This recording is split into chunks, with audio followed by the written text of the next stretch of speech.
Alô? Tem alguém aí? Será que vocês são como eu, que perdem o sono pensando no mercado cervejeiro? Por que as cervejarias seguem fazendo Reis e IPA tudo igual? Qual é o tamanho do mercado cervejeiro artesanal no Brasil? Quantas cervejarias ciganas tem no país? Dos estúdios da Pint Network, eu sou Ludmila Almeida, mais conhecida como Hipacondríaca, e o Surra de Lúpulo de hoje é case cervejeiro com a cervejaria Duas Irmãs de São Paulo. A gente decidiu, vamos. A gente já tem mais ou menos estruturado, e foi bem com a cara e coragem, assim. Aí eu pedi demissão, voltei para São Paulo e comecei do zero, assim, a bater nos lugares para achar ponto, negociar equipamento. Então, acho que foi esse momento, assim.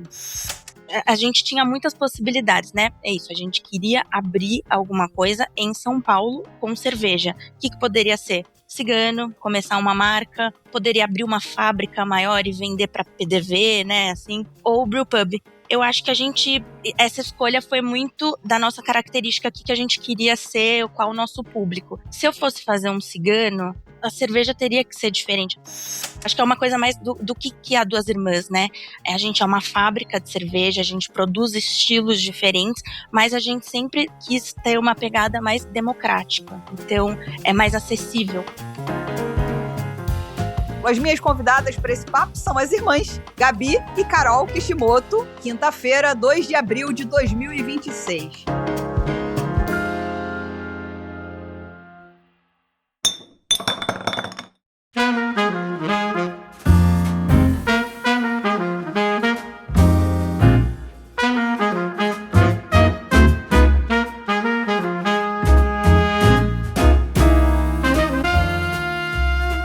Eu queria pedir, por favor, para Carol primeiro e depois Gabi darem um alô pra gente conhecer as vozes. Carol. Olá, gente. Eu sou a Carol. Olá, pessoal. Gabi aqui, da cervejaria Duas Irmãs. Perfeito. Gente, vai ser difícil, não vai ser mole não, porque elas são parecidas, inclusive, fisicamente. A voz, então, Brasil, vamos lá. Aí eu queria saber primeiro, da Gabi, por que você trabalha com cerveja? Porque a qualificação das duas é bizarra. Mas aí decidiram trabalhar com cerveja, tava de bobeira, tinha pouco problema na minha vida, resolvi trabalhar com cerveja. Entrega pra mim, Gabi. Eu vou tentar resumir, porque o caminho é longo. Mas é isso, eu sou engenheira de alimentos, já tava na área. Eu acho que eu decidi mesmo quando eu fui para a Alemanha. Então, a graduação eu sempre trabalhei com outras coisas, mas fui para a Alemanha, país referência na produção de cerveja, e lá eu me apaixonei e decidi que queria trabalhar com isso. Perfeito. E você, Carol? Qual é a tua história? Então, eu sou formada em agronomia, mais diferente ainda do que da Gabi a formação. Só que eu tenho uma irmã cervejeira, então isso me trouxe até a cerveja, que eu já gostava e comecei a gostar e conhecer, e foi por meio da Gabi que entrei nessa. O sonho dela acabou virando meu sonho e a gente engatou juntas. É isso. Foi mais ou menos por aí. Irmão é uma maravilha, gente. Eu sou muito advogada dos irmãos e das irmãs. Eu só tenho irmãos, mas enfim, eu sou muito advogada. Eu sou muito apaixonada nos meus, então, porra. Se eu entro em furada com eles, imagina.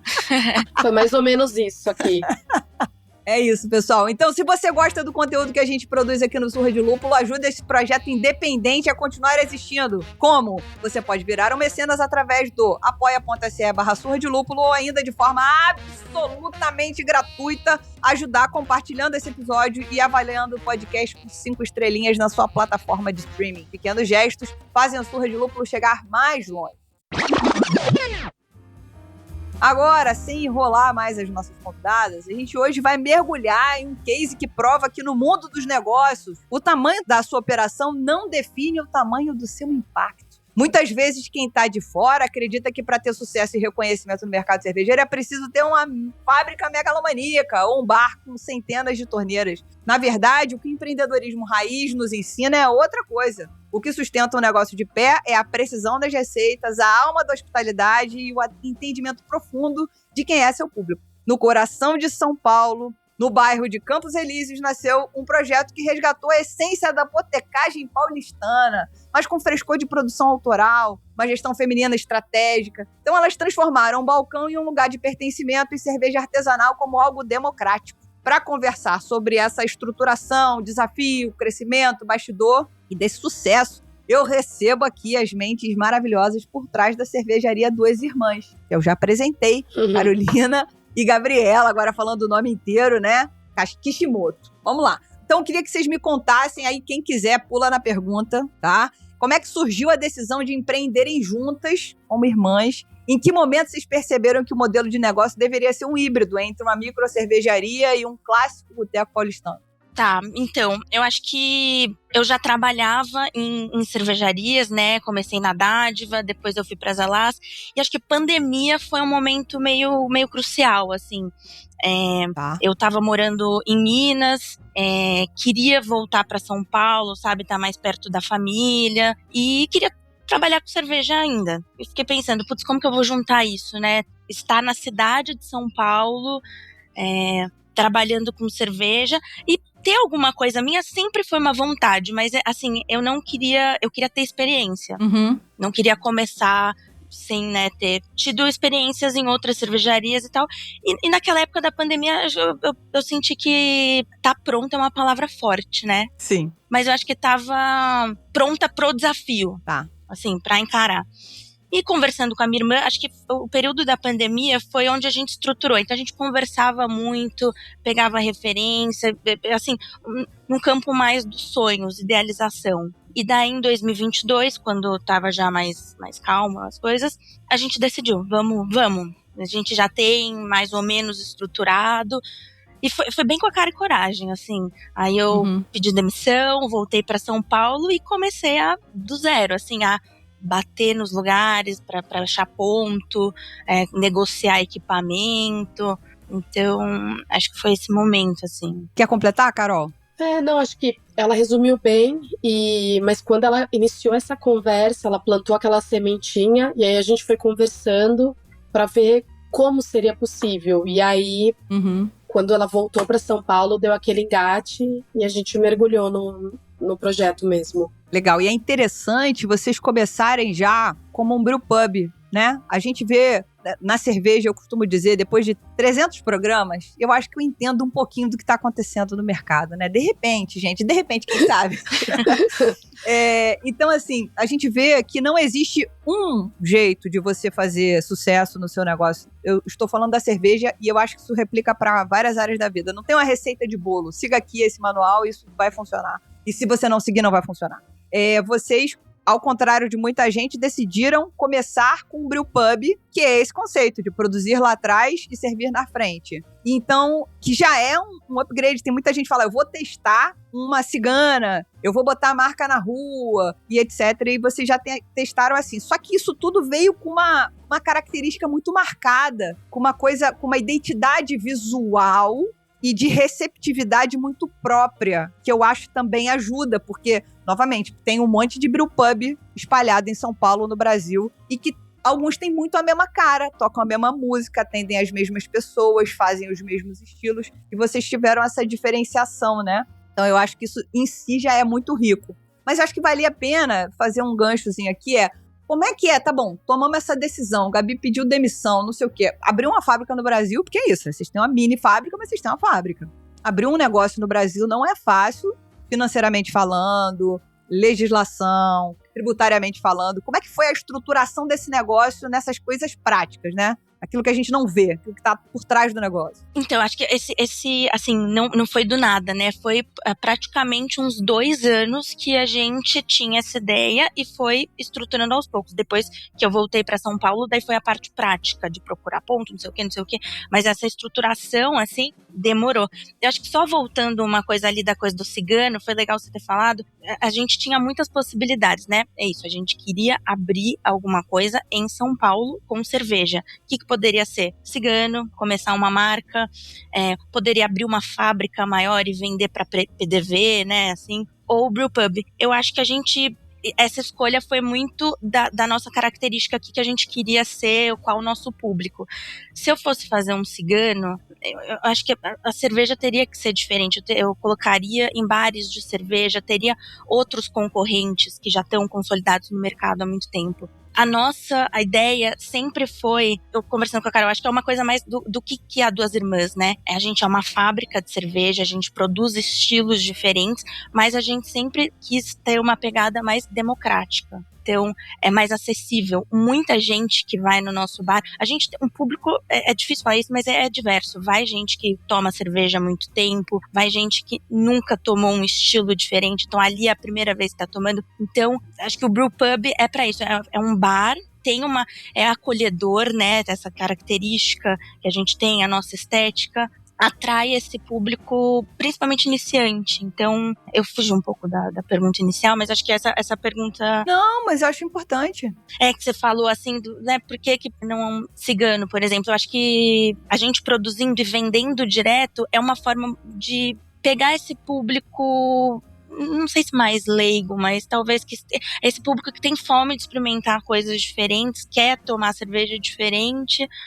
Acho que fica mais acessível, assim. Perfeito. E uma coisa que a gente sonhava, que a gente, nesse tempo, a gente frequentava alguns bares lá em Minas, enfim, aquela coisa do balcão, de ter aquela troca. A gente queria ter isso também. Uhum. Que aí encaixou com o que a Gabi falou, além da produção, que nós somos uma cervejaria, mas a gente queria ter esse contato também com o nosso consumidor de estar ali, no balcão, servindo, trocando, sabe aquela coisa do... Sim. Acolhimento. Do boteco, do acolhimento. Então, tanto que o nosso balcão ali é super extenso, que a ideia era essa, né? Só complementando. Não, perfeito, acho ótimo. E eu acho que é legal a gente colocar uma coisa, assim, a gente indo para a próxima pergunta, o mercado de cervejas, ele foca às vezes muito no nicho. E a Gabi acabou de trazer uma questão, que é, vocês acabaram criando, em virtude da hospitalidade, da maneira de atender, uma possibilidade que as pessoas se cheguem. Porque quando você tá muito no nicho, é como se você fizesse uma barreira. Quem é mais baixo e quem tá para trás não vê o que tá acontecendo. O que vocês estão dizendo é, eu não tô preocupadas em fazer a New England IPA com o último lúpulo que saiu fresquíssimo da Nova Zelândia. Eu vou fazer estilos diferentes, eu vou fazer com, biscoito amanteigado. Mas eu vou fazer estilos bem executados, que as pessoas podem vir aqui e provar, que às vezes nem tem nome o estilo. Quer dizer, o estilo tem nome, a cerveja não tem nome, né?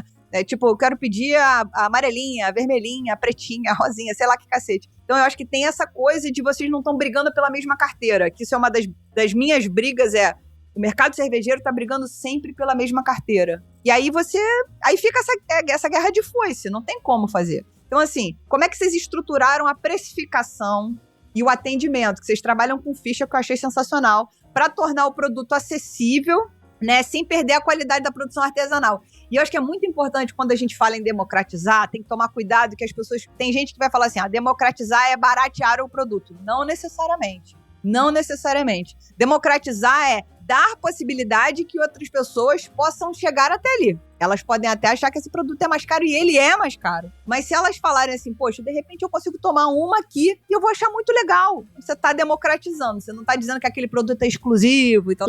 Então conta pra gente como é que foi essa estruturação, precificação, atendimento e etc. Eu acho muito legal isso que você falou. Assim, a gente tem cervejarias muito boas em São Paulo. Assim, e no bairro que a gente tá, ali na região central de São Paulo, a gente tem cervejarias muito boas. A gente tem Dogma, tá ali perto, a gente tem a Trilha, só duas, assim, que estão muito próximas da gente, que fazem cervejas maravilhosas, sou fã. E assim, a gente, eles têm um público mais definido, não que não seja, a gente compartilha parte de um público, certo, mas a gente foi para outro lado, a gente quis, pegar um pessoal que às vezes nunca tomou uma cerveja.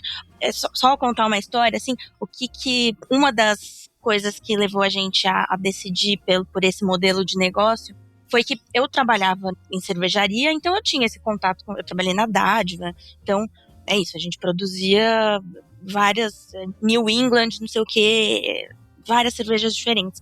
Quando eu vinha pra São Paulo, eu ia pra bar cervejeiro com a minha irmã. Já sei o que você vai falar. E assim, ela gostava de tomar, mas ela nunca sabia o que ela queria tomar, porque os nomes eram New Session, Double, Hazy, Juicy, IBU, não sei o que. Ela ficava perdida. Então ela me perguntava, Gabi, o que eu gosto de tomar? Porque assim, ela lia aqueles nomes e ficava perdida. Então isso é uma coisa que a gente o democratizar, eu acho que tá aí também, né? Então, por exemplo... Total. E não tô criticando quem usa esses nomes. Eu vou nesses bares, não tem problema nenhum. Mas a gente quis outra abordagem. Então, eu não tenho esses nomes no meu mural ali de cervejas engatadas. Um exemplo que eu acho ótimo disso é a minha sour. Eu sempre tenho sour engatada. Cada lote eu faço de uma fruta diferente, um goze, um estilo mais diferente. Mas ela chama sempre azedinha. Uhum. Então, por exemplo, agora eu tô com uma goze. Ela chama azedinha goze. E eu explico que tem adição de sal, não sei o quê. A próxima que tá no tanque agora, que eu vou lançar semana que vem, é uma de goiaba e hibisco. Ela vai chamar azedinha goiaba e hibisco. Acho que isso aproxima o pessoal. Eu não quero colocar um sour ali. Entendi, perfeito. Às vezes a pessoa nem vai saber o que é. E daí, a partir disso, falando azedinha, eu explico pra ela, isso é uma sour, é uma cerveja de tal. Acho que essa democratização vem nesses detalhes, digamos assim, né? Perfeito. E sobre a precificação, a inspiração maior foi festa junina. Eu acho que isso é uma coisa que todo brasileiro conhece e pelo menos a maioria, 90% das festas juninas que eu já frequentei na minha vida é sistema de ficha. Então, desde o começo, nas reuniões assim, de ideias, trocando com a Carol, eu falava, eu quero um sistema de ficha tipo festa junina. Eu acho que isso facilita, tem os seus desafios, mas isso facilita o serviço, facilita para as pessoas que estão ali em grupos, aquela coisa de dividir conta no final, que é o caótico. Não tem isso da pessoa sair sem pagar comanda, enfim. Pra gente facilita muito o serviço. Então, é isso. Lá no Duas Irmãs a gente tem ficha de bebida e ficha de comida. Cada uma tem o seu preço e daí os produtos são múltiplos disso. Então, por exemplo, a minha cerveja de 300 ml são 2 fichas de bebida. O meu drink com gin são 4 fichas de bebida. E é isso, a pessoa pode comprar 10 fichas e usar como quiser. Basicamente, a gente quis facilitar atendimento e serviço e a vida do consumidor também na hora de ficar dividindo conta, não passar por aquilo. Então, isso de alguma forma traz uma diferenciação estética também. Também, demais. Né? Tipo, você fala assim, porra, lá é ficha. Daqui a pouco vocês metem na pescaria lá fora, Brasil, eu quero só ver. Na festa junina tem, é famosa. Aí, viu? Não, e é ótimo quando as pessoas falam, nossa, eu estava na minha casa e eu encontrei 3 fichas, eu vim hoje beber porque encontrei...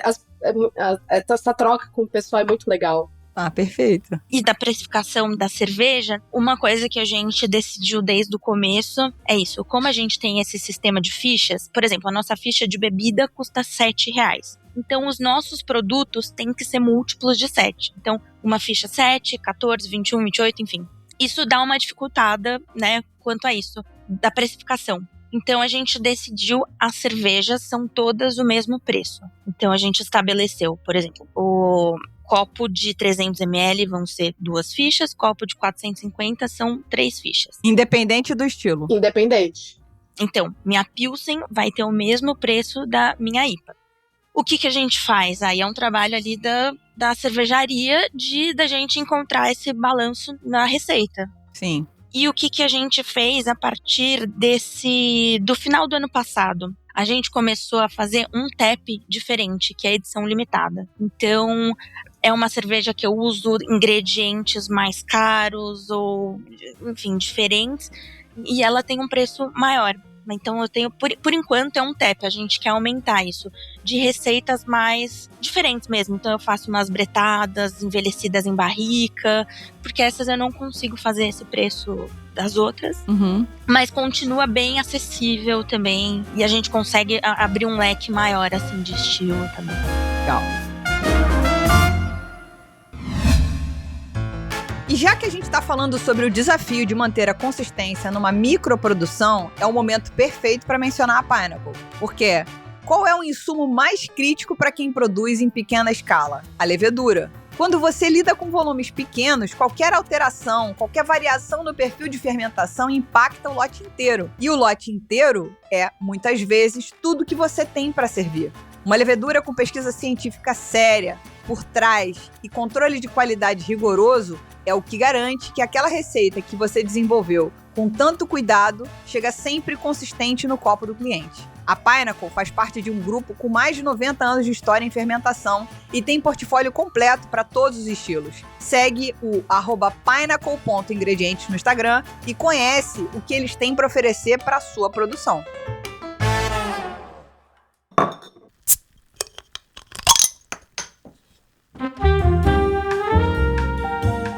E vamos começar a entrar na construção dessas características de marca como um todo. Porque os estilos que vocês vão escolher executar mesmo, vai ter sempre uma alteração no estilo, mas vocês têm estilos que vocês vão atacar sempre, mesmo que você faça o estilo de maneira diferente. Vai ter sempre a Pilsen, vai ter sempre não, mas vai ter uma Session IPA, vai ter uma IPA, mas você não vai fazer necessariamente a mesma Session IPA, a mesma IPA. Você vai, de repente, imagino eu, trazendo características diferentes e tal. Então, como é que foi a construção dessas características, né? Os estilos, a estética do bar, as receitas, a localização, o lugar onde vocês decidiram fazer a agenda de entretenimento, quem é o tipo de entretenimento, de música, de DJ que tá lá na Dois Irmãos, porque isso tudo é uma construção de marca. A gente pode até não pensar nisso, nessa maldade, entre aspas, no começo, mas quando a gente começa a notar esse caminho, você vai percebendo que existe essa estética e que essa estética, de repente, reflete esse clássico boteco paulistano. Então, como é que foi a construção dessa estética? Carol, quer começar? Depois eu falo das cervejas. Eu acho que sobre as cores, enfim, o nosso logo, o que o pessoal vê de imediato, assim, quando entra, a gente pegou, que nem a gente falou no início, a gente se inspirou muito nesses botecos do interior, até porque a gente estudou em Minas, e a gente foi criado no interior de São Paulo também, então isso já estava dentro da gente. Então a gente sempre gostou e a gente resolveu seguir esse caminho. Até o nosso nome, né, Cervejaria dos Irmãos, sempre que você anda pelo interior, você vê Funilaria Três Irmãos, Açougue Dois Irmãos, então a gente quis trazer para esse nome também. Uhum. Então a gente resolveu seguir esse caminho. No início, a gente estava num caminho de agenda, na parte de entretenimento, de samba, fazer chamava às vezes DJs, mas a gente resolveu recalcular a rota. Uhum. E agora o que a gente tem, que a gente viu que funciona mais e dá mais certo pra gente, tem mais a nossa cara, a gente hoje tem 2 eventos fixos, teoricamente, né? Que é o Duas Irmãs Convidam, que a gente chama um restaurante, um chefe, uma vez por mês, pra fazer alguma coisa ali com a gente. E a Gabi, às vezes, faz uma cerveja que combine, ou um lançamento, a gente faz alguma coisa junto. Uhum. E tem dado muito certo. E a gente tem também a noite de drinks, que sempre vem alguém, e a gente, geralmente de sexta-feira, uma vez no mês também, e às vezes a gente mescla alguma coisa com cerveja, que também é outro evento que também tem dado bem certo. Uhum. Legal. Da localização, a gente tá no Campos Elíseos, ali é Campos Elíseos / Funda Santa Cecília, é um bairro que tá bem efervescente em São Paulo, faz um tempo que já vem tendo essa onda, muitos bares, restaurantes, a vida noturna tá bem efervescente mesmo ali na região, e bom, eu sempre frequentei aquela região desde que eu sou nova, então ali era o lugar que a gente queria. Então eu procurei pontos por ali, quando a gente foi abrir. Eu moro aqui perto também, moro perto da cervejaria, então é o bairro que eu gosto, quero ficar pra sempre. Das cervejas, é isso, assim, a gente tem algumas que tem que ter, né, tipo, que nem você falou, a gente tem que ter a Pilsen, a gente tem que ter uma Sour, uma IPA, e as outras, eu tô com 6 taps, a gente vai aumentar agora.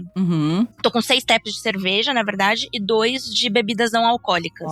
Isso é uma coisa bem legal que a gente faz, a gente não vende refrigerante fora, mas eu tenho sempre 2 sodas engatadas, que a gente usa tanto não alcoólico quanto com drinks. Então, é uma coisa que tem saído muito lá no bar. Quero fazer mais, a gente produz na cervejaria, eu produzo lá essas sodas, então a gente quer focar nelas também. Assim, estilo não é muito definido, eu tenho muita liberdade disso, assim, às vezes, meu pai mora no interior de São Paulo, lá tem umas frutas, ele me fala, Gabi, tá dando jabuticaba. Eu já penso uma programação pra usar fruta do sítio dele. Então, eu não fico muito presa a isso. Alguns tem que sempre ter, mas os outros estilos eu vou variando. Legal. E da estética também, só complementando o que a Carol falou, é isso, a gente percebia que os bares de cerveja artesanal, porque a gente não pode esquecer isso, a gente é um bar de cerveja artesanal, né, uma cervejaria. Mas eles costumam ter uma estética muito definida, talvez, pelo menos os que eu frequentava aqui em São Paulo. E a gente queria fugir disso, trazer uma coisa mais, é isso, uma estética bem brasileira, dos bares que a gente frequenta, mas é isso, tendo a cerveja artesanal como o principal ali. Se eu pudesse dar um pitaco, a sensação que eu tenho, e que passa por uma palavra que vocês já falaram aqui, pra mim, a estética de vocês, além de fugir diametralmente dos bares de cerveja artesanal, que estão focados, de repente, num preto, num cinza, num industrial, que estão associados ao rock, quase que à masculinidade, quase. Eu vejo na cervejaria Duas Irmãs uma coisa de um acolhimento, de uma coisa que tem uma estética feminina, porque é comandado, pensado, gestado por mulheres, não apenas para mulheres, mas para uma inclusão de um público diverso que seja, né? Homens, mulheres, pessoas LGBTQIA+, enfim, etc. Então, eu acho que tem uma estética desse acolhimento. E aí eu me pergunto aqui, se esse acolhimento, vocês, donas do negócio, que eu espero que estejam guardando os números do atendimento, que tenham um sistema que acompanhe essas coisas todas, pelo amor de Deus, façam isso. Vocês têm notado fidelização? Do tipo, nossa, a gente percebe recorrência das pessoas, ou indicação das pessoas, assim. Que isso tudo, o público vai ser diferente que vai na Duas Irmãs, porque é um público que talvez não se sentisse acolhido, incluído nesse bar com essa estética mais industrial. Que é legal também, gente, pelo amor de Deus. Não tô falando que não é legal não, tá? Tipo, eu já fui em bar de cerveja que tem um bar em São Paulo que eu já fui, que eu adorei, mas que você precisa estar bem da cabeça, que é o Bar e o Bar, que era onde era a Brewdog. É um bar que tem, pinball, que eu amo pinball, sei lá, umas 20 ou 30 máquinas de pinball, mais um monte de videogame, então vai um monte de pai com filho, porque vai lá beber, bota a criança pra brincar. Eu sou a criança que vou beber e brincar. Mas assim, você tem que estar com a cabeça boa, que senão o tempo inteiro na tua cabeça. Sim. Enfim, eu quero ir lá toda hora? Não. Mas, enfim, então você entendeu que são públicos diferentes, para situações de consumo diferentes, tudo diferente. Então, assim, vocês notam alguma fidelização? Você fala assim, cara, eu vejo aqui essas pessoas com mais frequência. Porque é isso, né? Às vezes você elege um bar, você elege um balcão pra chamar de seu e você vai com frequência. Vocês notam esses números? Isso faz diferença, assim? Sim, faz. A gente tem um público fidelizado ali, né? Que as figurinhas repetidas que estão sempre e levando pessoas, né? E sempre comentando e falando, não, tem gente que só comemora o aniversário lá. Perfeito. Que fala, não, meu aniversário é aqui. A gente tem cliente que vai toda semana, que tem o dia certo pra ir, já gosta, tem até o lugarzinho que gosta de sentar. A gente já sabe o que a pessoa gosta de tomar. E eu acho que isso é muito... A gente faz isso, né? Tem escolhas, tem lugares que tem um atendimento mais impessoal e tudo bem. A gente gosta de perguntar como que a pessoa tá se sentindo ali, se tá gostando da cerveja, e a gente acaba criando amizades, que é muito legal. Então, a gente tem um público muito fiel mesmo, que é isso que a minha irmã falou, que vai toda semana, vai desde sempre, que traz mais gente. E eu acho que tem muito da estética do lugar, que nem você disse, eu também acho que é acolhedora, mas eu acho que é muito do atendimento também. Sim, claro. Da gente perguntar sempre e perceber, as pessoas gostam quando a gente percebe, nossa, você tava aqui semana passada, tomou essa cerveja, né? Tipo, as pessoas gostam muito disso e a gente também gosta. E só uma coisa que você falou das mulheres, né? O que a gente repara e fica muito feliz, a gente não é nichado, a gente não faz uma propaganda nichada assim do nosso bar, mas é isso, é de duas mulheres, as atendimento também, e a gente percebe que muitas mulheres vão entre amigas, vão sozinhas beber. Eu fico muito feliz, sabe? Porque já me falaram isso, a gente percebe, mas já falaram que é um lugar que elas se sentem seguras e acolhidas pra tomar uma cervejinha de boa. Perfeito. Então, eu fico muito feliz, assim, eu acho que esse era das preocupações de ter um bar em São Paulo, no geral, e eu acho que essa é uma das minhas maiores alegrias, assim, de ter conseguido criar um espaço onde as mulheres se sentem à vontade e seguras pra ir, sim, né, aproveitar o seu tempo. Perfeito. É isso, gente. Eu acho que vocês estão fazendo um trabalho fenomenal nesse sentido, assim, é muito legal. Toda vez que eu vejo um evento lá, eu já visitei vocês, já tomei uma cerveja lá, já ganhei um chaveirinho, porra, aquilo é muito década de 80, aquele chaveiro, cara, é maravilhoso, tá na minha mochila aqui, sensacional. E é isso, eu acho que a gente também tá vivendo um momento de nostalgia, que privilegia a gente reencontrar com ícones que foram importantes na nossa infância e que eram importantes para os nossos pais e que a gente via ali, né? Sei lá, porra, a gente não usava chave com 8 anos, com 10 anos, mas os pais andavam com esse chaveirinho pendurado não sei aonde, e aí você fala, caraca, que legal, isso é da minha infância e tal. Então eu acho que tem toda essa estética da nostalgia também, né? As coisas não vão embora pura e simplesmente, elas é um movimento cíclico e acabam voltando. Para a gente ir caminhando para uma parte mais técnica e operacional e entendimento do negócio, eu imagino que vocês enfrentaram alguns problemas, alguns gargalos operacionais para montar uma fábrica dentro de um bar no centro de São Paulo. Eu imagino que isso pode ter sido um problema ou não, mas você vai me contar isso aqui. E também como é que vocês conseguem garantir a constância das receitas sendo uma microprodução, ou se isso facilita, ou se... Enfim, eu imagino que até o fato de terem lançamento, você não tá preocupada com o padrão. Eu imagino que você esteja preocupada com o padrão, porque você trabalhou em grandes cervejarias dentro da artesanal, né? Então, assim, como é que foram primeiro esses gargalos operacionais para montar uma fábrica no centro de São Paulo? Assim, acho que antes, né, da operação em si, assim, uma das dificuldades foi achar um ponto, né, então tem toda uma coisa de zoneamento aqui de São Paulo, que não é todo lugar que pode que a gente consegue abrir um brewpub, né, uma fábrica. Então, e juntar com um espaço grande que caberia uma fábrica, né, é isso, a nossa fábrica de cerveja fica dentro do bar, então teve que ser um espaço grande. Acho que esse foi um dos gargalos. Um dos pontos. Adaptar, né? E depois, assim, depois da fábrica já funcionando, o que foi no começo é conseguir entender o meu consumo, o que eu precisava produzir e a minha capacidade de produção. Então, o começo da nossa operação, a gente contou com muitos amigos, parceiros, que a gente pedia cerveja, assim, e eu escrevo lá. Às vezes eu tenho cerveja convidada, escrevo o nome. E o começo a gente tinha mais. Agora eu tenho conseguido, desde do final do ano passado, assim, do meio do ano passado, a gente tem conseguido ter cervejas só nossas. Que esse é o nosso objetivo, né? Claro. De vez em quando, chamar uma cervejaria amiga para fazer uma collab ou pegar uma cerveja que eu gosto de outra, beleza, mas o grosso tem que ser nosso. E no começo isso foi um pouco difícil, assim. Eu tinha, só falando um pouco da produção, né? Eu comecei com 3 tanques de 300 litros.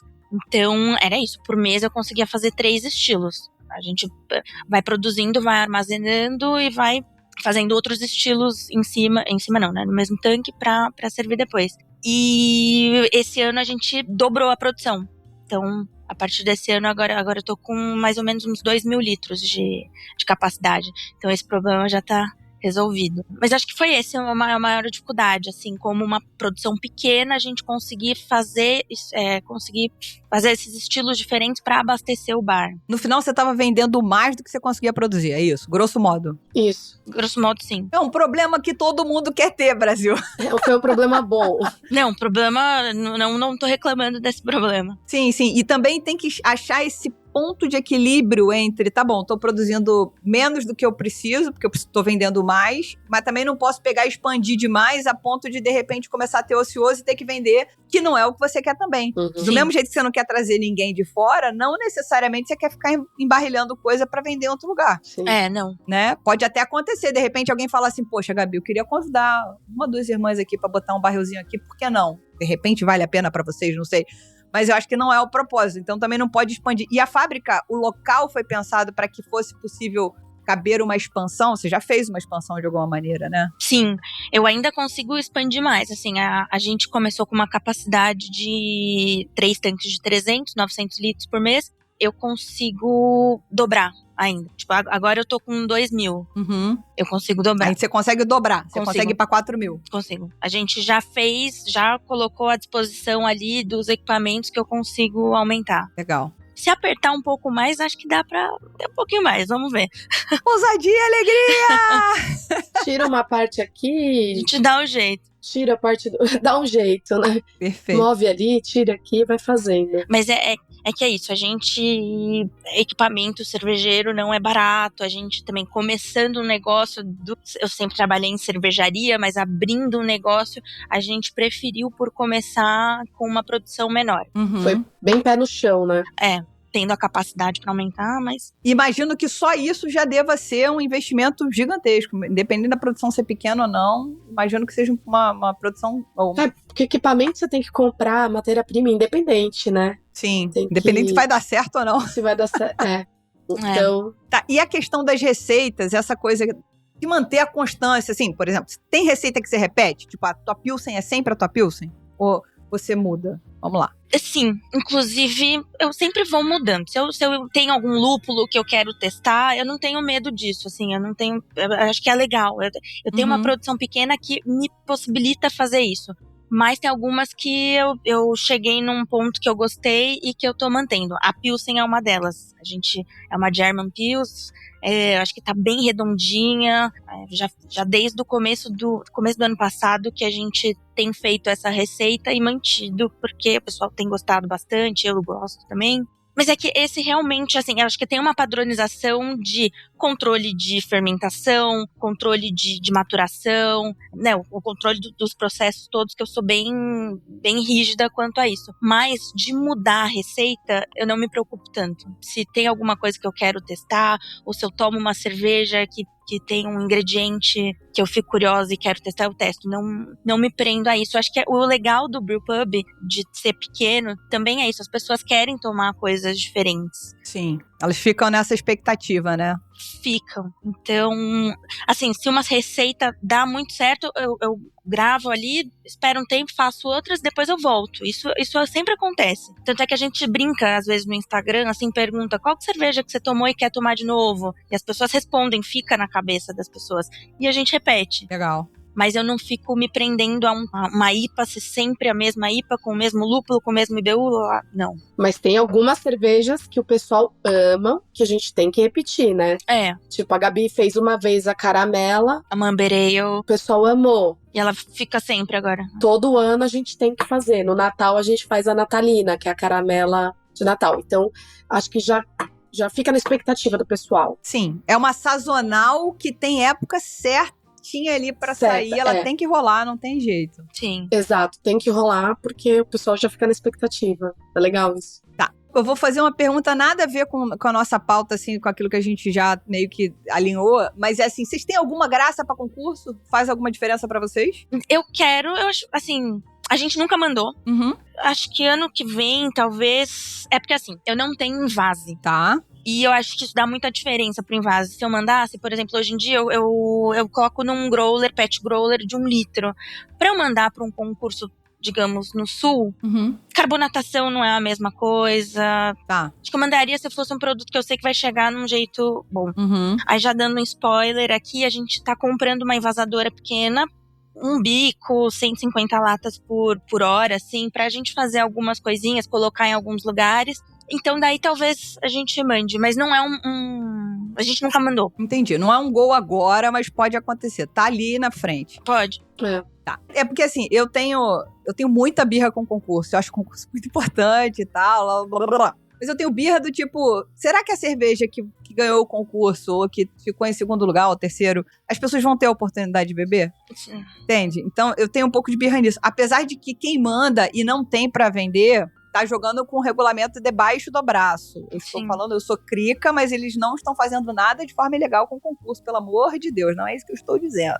Mas enfim, eu imagino que para uma cervejaria do tamanho de vocês, você vai e faz um lote. Você fala, poxa, eu gostei muito, vou mandar essa, ocasionalmente está na época do concurso, e as pessoas beberão aquela cerveja no bar, porque você não vai produzir qualquer quantidade que você produzir ali, vai pro teu bar. Sim. Entendeu? Ganhando ou não ganhando medalha. Então, tipo, é diferente. Agora, quando a cervejaria produz só pra mandar pro concurso, apesar de estarem jogando com o regulamento debaixo do braço corretamente, eu fico meio aborrecida, mas é porque eu sou crica. Sim. Agora, só pra eu entender, vocês duas aí, a Gabi tá mais na produção e a Carol tá mais na gestão do bar, ou nada a ver, tudo a ver, como é que é isso?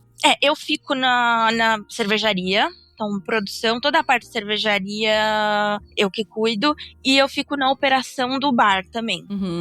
E a Carol fica mais na parte de contabilidade, banco.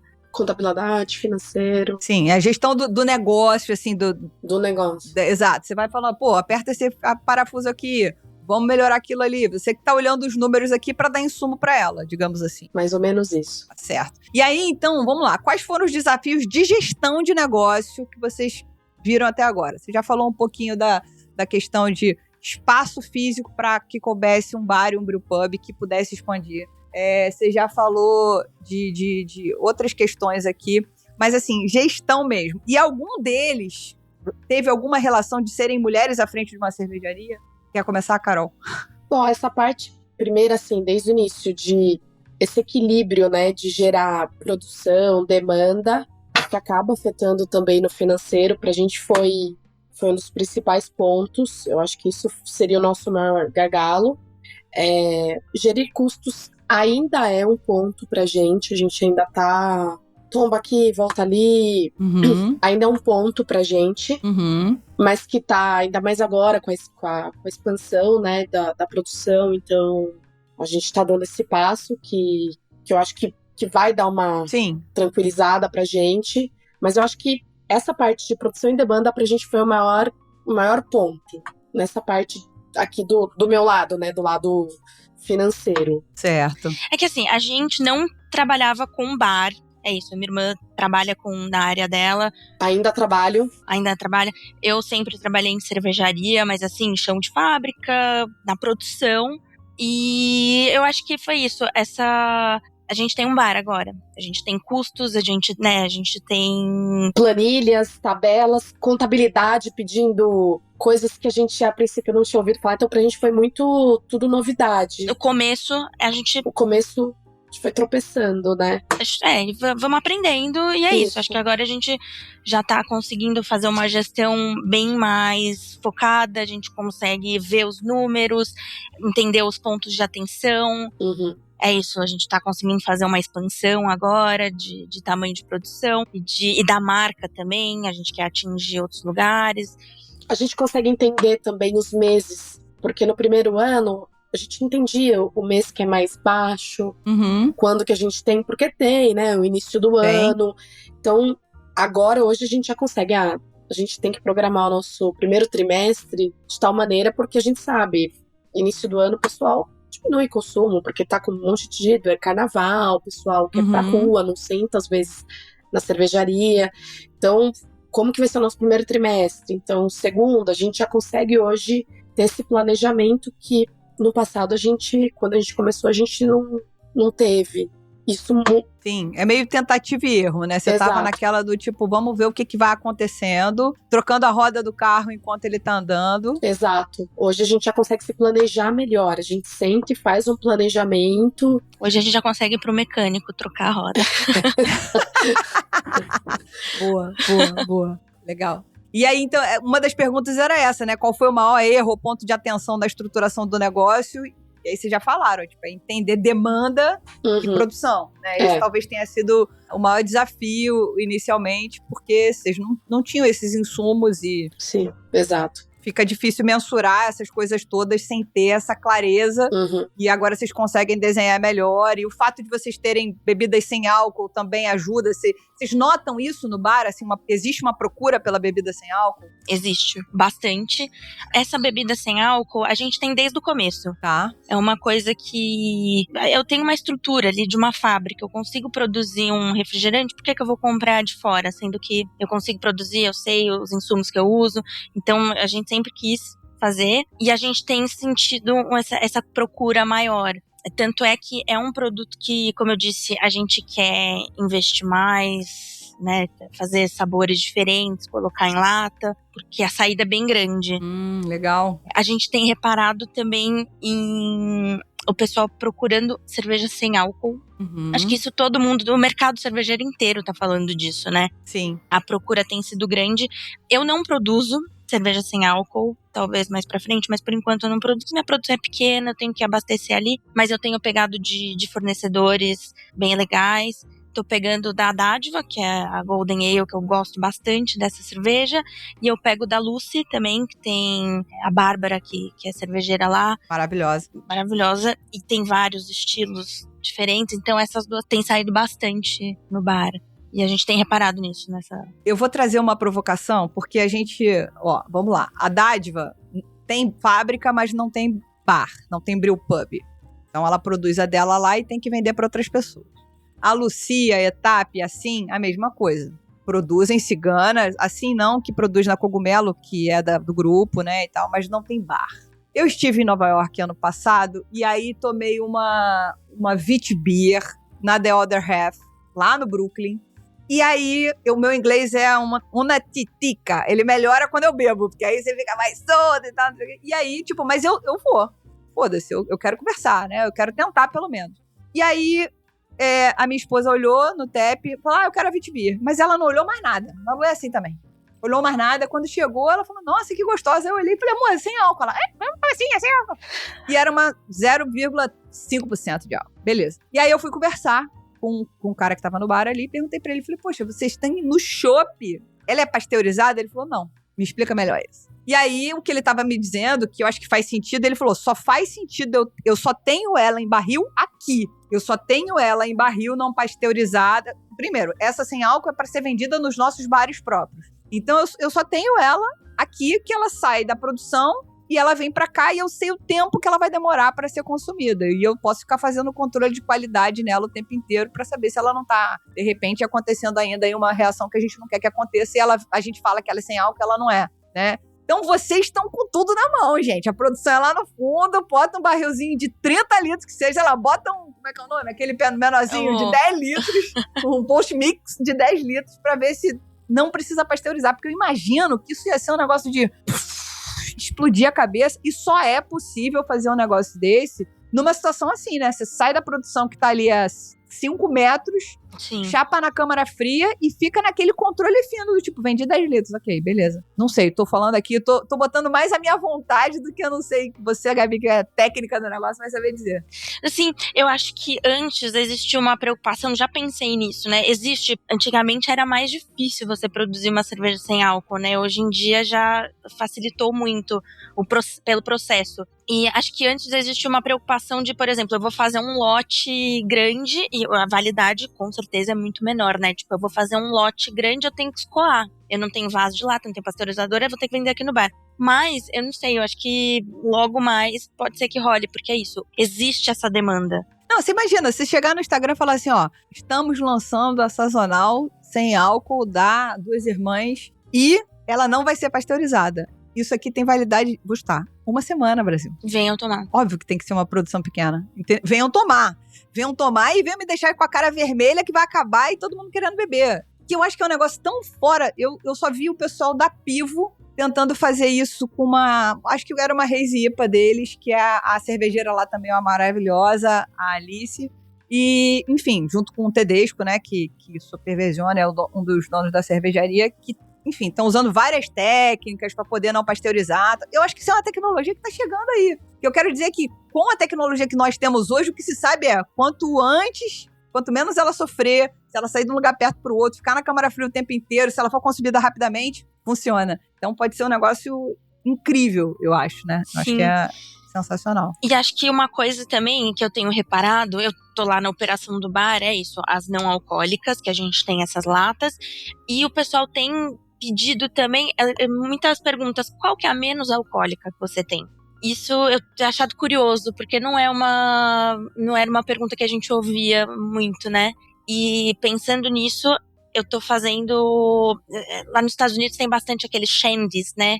Que é tipo uma cerveja, geralmente pilsen, com bastante suco. Então quase 50-50. Uhum. E a gente vai lançar agora lá no TEP também, tipo, umas cervejas, no final fica uns 3% de álcool, preciso calcular direito. É um desafio produzir uma cerveja que não tenha uma mistura de suco menos alcoólica, porque, por exemplo, a gente fez um programa para falar sobre cerveja light no estilo light lager dos Estados Unidos, não de light dietética. Eles dizem que tem menos álcool. E aí, quando a gente foi ver, e a galera gosta de beber as light lá, naquele dia, eu vou enfiar o pé na jaca e não vou ter problema. sei lá, é 4,2. A nossa aqui é 4,5, é cerveja normal. Mas assim, a gente no Rio teve uma cervejaria, acho que foi a Motim, que há uns 8 anos atrás lançou a Micro IPA, que era uma IPA que tinha 3% de álcool. Cara, que é bacana pra caramba. Você pegar e falar, cara, é uma cerveja que eu posso tomar em mais quantidade e não vai me estragar tanto. Sanhaço de produção, produzir uma cerveja mais levinha assim de álcool, não sei, não faço ideia. É difícil porque você tem que balancear, né? Você já deve ter tomado alguma cerveja pouco alcoólica que parece que tá só diluída, né? É verdade. Assim, é difícil balancear, você tem que ter um dulçor ali, o amargor, tem que ter aroma, porque senão parece que é só uma cerveja diluída mesmo. Entendi. Acho que é difícil. Nesse caso do Shender não é tão difícil porque a gente dilui com o suco. A adição de suco é feita na maturação mesmo, então ela vai ter um dulçorzinho um pouquinho maior mesmo. Interessante. Esse é mais fácil, assim, de produzir. Mas cerveja um pouco álcool não é mais fácil, né? Tem pouco álcool, parece mais fácil. Não, tem seu desafio pra ser uma cerveja gostosa, assim. Sim, com certeza, imagino.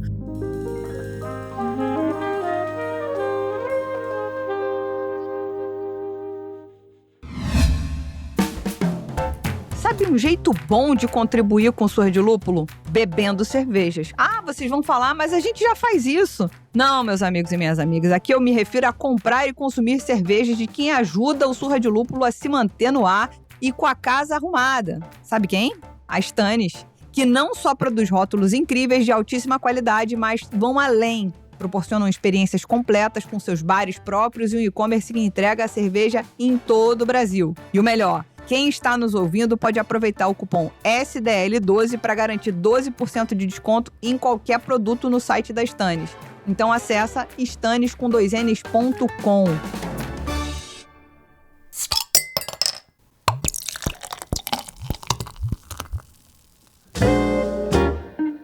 Bom, gente, para a gente ir caminhando para o final, eu queria saber quais são os planos para os próximos anos. Porque agora que a Carol já falou que a gente agora tem um planejamento trimestral, imagino que tenhamos um planejamento para o ano de 2026. Então, vocês pretendem manter o foco na experiência local exclusiva do bar? Existe desejo de escalar a produção para outros pontos de venda? Como é que tá aí esse planejamento estratégico que, novamente, gente, não tá escrito em pedra? Não é porque elas estão falando aqui que elas vão executar exatamente assim, mas o planejamento segue como uma linha tracejada que a gente vai seguir ou vai fazer um detour aqui e tal. Como é que tá isso aí pra vocês? A gente vai falar da parte de produção, mas eu acho, assim, hoje em dia a gente tá com 8 taps na cervejaria. 6 de cerveja, sendo que uma é edição limitada, que eu faço geralmente 20 litros só desse blend, dessa cerveja, e 2 de não alcoólicos. Até o meio do ano a gente quer dobrar. Não sei se dobrar, mas a gente quer aumentar. A gente tem sentido que tá precisando. Então, não alcoólicos eu quero ter pelo menos 4. Dessas especiais eu quero ter pelo menos umas 3. Por exemplo, eu sempre tenho um tipo de IPA, eu quero ter mais. Um tipo de sour, eu quero ter mais. Então é isso, a gente quer aumentar o tap ali da cervejaria. Ter mais opções. Não preciso chegar a 20, acho que é muito. Fica calma, olha o coração. Mas eu quero aumentar. A gente tá com essa envasadora pequena, mas dá uma chance que a gente quer colocar em alguns lugares a cerveja, mas principalmente fazer parcerias. Então, uma coisa que a gente fez ano passado, o pessoal do Paloma, que é um restaurante super legal que tem no Copan, chamou a gente para fazer a cerveja de aniversário deles. A gente fez uma sour, tinto verano. É isso, a gente quer fazer parcerias para colocar cervejas nos lugares, mais como parceria. Acho legal isso. A gente pega a característica do restaurante, bar, padaria, o que quer que seja, que quer ter uma cerveja própria, a gente pode conversar juntos e achar um estilo legal, achar ingredientes, fazer juntos e colocar nesses pontos. Essa é uma ideia nossa de expansão. Perfeito. Para esse ano. E aí, Carol, e você, a sua gestão aí? O que você vai fazer? Qual é a mirabolância? Acho que a gente estava pensando formas da gente aumentar, né? Então, do nosso lado aqui também. Ganhar mais grana. Enfim, a gente estava... Aí a ideia principal era realmente essa envasadora pra gente ter a nossa cerveja, porque também quando a gente alcança alguns lugares, alguns restaurantes como esse do Paloma, a gente chega em outros públicos também. que não conhecem a gente. Então, acho que a ideia da gente também é chegar em outras pessoas que ainda não conhecem a Cervejaria dos Irmãos.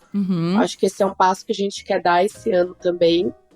A gente participa de algumas feiras, e aí a gente percebe que algumas pessoas não sabiam que a gente tem, assim, vocês têm um local físico? A gente fala, não, a gente tem uma cervejaria e tal. Então a nossa ideia é também atingir mais pessoas.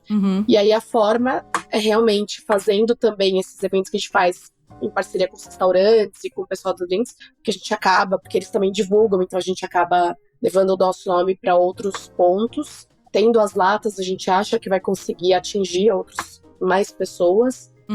Acho que é isso, né, Gabi, basicamente. Focar no bar também, assim, atrair o pessoal a fazer cada vez mais evento no bar, lançamentos de cerveja, a gente quer, tendo mais tempo, fazer estilos diferentes e atrair o pessoal pro nosso bar, que é a nossa casa, né?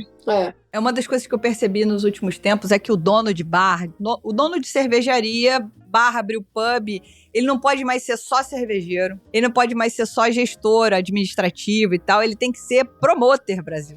E se você não pensar no grupo de samba, na cantora que toca com violão, no DJ, você tá pra trás. Cara, mas é que é isso, assim, acho que abre muito bar e restaurante em São Paulo. Eu tô falando um recorte aqui de São Paulo, eu acho que no Brasil todo, né? Cada semana, você anda numa rua, tem alguma coisa nova surgindo. O que é muito bom, tipo, dá uma efervescência, como eu falei, pra noite. Mas assim, você tem que sobreviver, né? Então, tem que estar sempre se reinventando. Eu acho que com a cerveja, a gente tem não sei se é uma vantagem, mas é isso. A gente consegue lançar produtos novos sempre, diferentes, que a gente atrai as pessoas. Mas é isso, tem que estar sempre pensando em produto novo, evento, pra chamar o pessoal, né? Pra estimular, manter vivo sempre. É isso. Eu imagino que seja bem difícil. Essa parte deve ser a mais difícil, inclusive. E entender que recalcular a rota tá tudo bem também. Total. Às vezes, né, assim, não deu certo uma coisa, beleza, não deu, vamos pensar no próximo. É isso. Vai tropeçando. Às vezes é bom errar logo pra você corrigir o erro, né? Às vezes é por aí. Planejar é importante, mas executar, eu sou viciada em entrega, sou absolutamente viciada, cracuda da entrega, Ludmilla. Então, tipo, eu adoro planejar, eu adoro pensar em projeto, eu tenho uma ideia a cada minuto, mas eu gosto de executar e terminar, sabe? De entregar, acabou, foi bom, foi difícil. E às vezes a gente só vai descobrir isso no curso da execução, e aí no curso da execução você muda um pouquinho a rota pra trazer pro lugar correto e etc. E você ganhou mais informação que você não tinha antes. É isso que eu penso, né, gente? Insumo, informação, dado, a quantidade de pessoas que tem no bar, sei lá que dia que vocês abrem, de quinta a domingo. Qual é o melhor dia? O melhor dia é sexta e sábado. Como é que eu faço pra atrair gente na quinta? Por que é ruim na quinta? É o happy hour? É falta de desconto? Não é desconto, é atração? Não sei. Eu não tenho resposta pra tudo, mas eu tô aqui pra provocar vocês e os ouvintes do Surra de Lúpulo a pensarem sobre isso. Então, eu queria agradecer a presença das irmãs aqui, Gabi e Carol, para contar um pouco da história dessa cervejaria maravilhosa, que eu vejo muita gente falar, nossa, tô doida pra conhecer essa cervejaria, mesmo fora de São Paulo, porque vocês têm uma presença online bacana também, né? E a estética do que vocês entregam é muito legal. Então, eu queria parabéns para vocês, espero que o negócio dê certo, continue dando certo. Obrigada pela presença por aqui. Muito obrigada. Obrigada a você, a gente amou. Obrigada pela oportunidade, foi muito bom. Ah, que bom. Vou contar uma história de bastidores aqui. Eu já tentei entrevistar Gabriela há alguns anos atrás, quando ela era cervejeira das Alais, sem absoluto sucesso. A gente tinha uma série aqui, eu cervejeira e Gabi, eu mandei um WhatsApp pra ela, acho que ela levou uns 2 anos pra me responder esse WhatsApp. Olha, eu tava fazendo plano de negócio aqui do 2 semanas. Não, mas eu sou meio ruim, assim, de entrevistas, muito tímida. Entendi. Eu fico com vergonha, assim. Já fico lisonjeada de você ter vindo. Carol, você ia falar alguma coisa? Não, eu ia falar, não vou lavar roupa suja, mas considerando que ela te respondeu, porque eu tenho que marcar, sei lá, pra eu falar com ela, hoje eu tenho que marcar pra... A gente tem reunião. Pra conseguir falar com ela daqui não sei quanto tempo. Entendi, tá certo. Bom que deu certo. Eu espero que o Surra de Lúpulo leve a palavra das duas irmãs mais adiante, porque a gente ouviu graças a essa falação tremenda em todo o Brasil e em alguns países. Então, muito obrigada pela presença de vocês. E se você ouviu a gente até aqui, lembre-se de participar conosco nas nossas redes sociais, @Surra de Lúpulo, tanto no Instagram quanto no TikTok. Tem a sugestão de pauta e convidados, manda e-mail para contato @surradelupulo.com.br. É isso, pessoal. Obrigada, pessoal, e até semana que vem.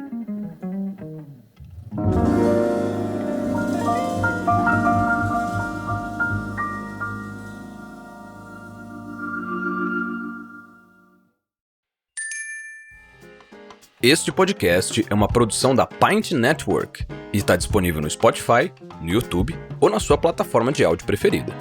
Na nossa equipe, contamos com a colaboração de Henrique Boaventura, Ludmila Almeida e Maurício TK, sócios e apresentadores do podcast.